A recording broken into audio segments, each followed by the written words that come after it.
ఈ కన్యా రాశి వారికి ఈ వారంలో మొత్తం 6 గ్రహాలు అనుకూలంగా ఉన్నాయి. అధికంగా సుఫలితాలను, లాభాలను అందుకుంటారు. నూతన అవకాశాలని అందుకుంటున్నారు. పెద్ద మొత్తంలో ఆదాయం చేతికి అందే పరిస్థితి కూడా ఈ వారంలో మీకు కనిపిస్తుంది.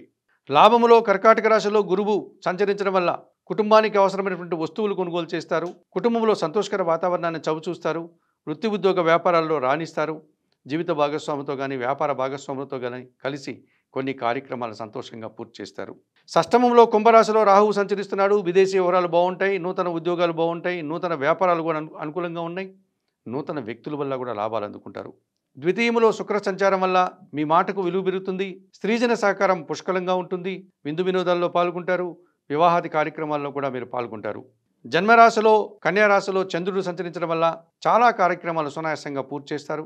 మీకు కొన్ని శుభవార్తలు అందుకునేటువంటి వాతావరణం కనిపిస్తుంది. రావాల్సిన ఆదాయం కూడా మీకు చేతికి అందుకునే పరిస్థితి ఈ వారంలో ఉంది. వ్యయములో సింహరాశిలో కేతువు సంచరిస్తున్నాడు. కొన్ని కార్యక్రమాలు చేసేటప్పుడు ఆటంకాలు ఎదురవుతాయి. ఒక్క విషయంలో నిరాశ, అశాంతి మిమ్మల్ని వెంటాడుతుంది. ఈ రాశి వారికి వారంలో ఆది, సోమ, గురు, శుక్రవారాలు అనుకూలంగా ఉన్నాయి. దానాలు ఇచ్చేటువంటి క్రమంలో ఉలవలను బాగా ఉడికించి బెల్లం పొడితో కలిపి గోవులకు ఆహారంగా దానం చేయండి. స్తోత్రపారాయణ విషయంలో గణేశాష్టకం ప్రతినిత్యం చదువుకోండి. ఆలయ సందర్శన కార్యక్రమంలో భాగంగా కన్యారాశి వారు గణపతి స్వామిని సందర్శించి నమస్కరించుకోవడం వల్ల మరింతగా మంచి ఫలితాలను అందుకోగలుగుతారు.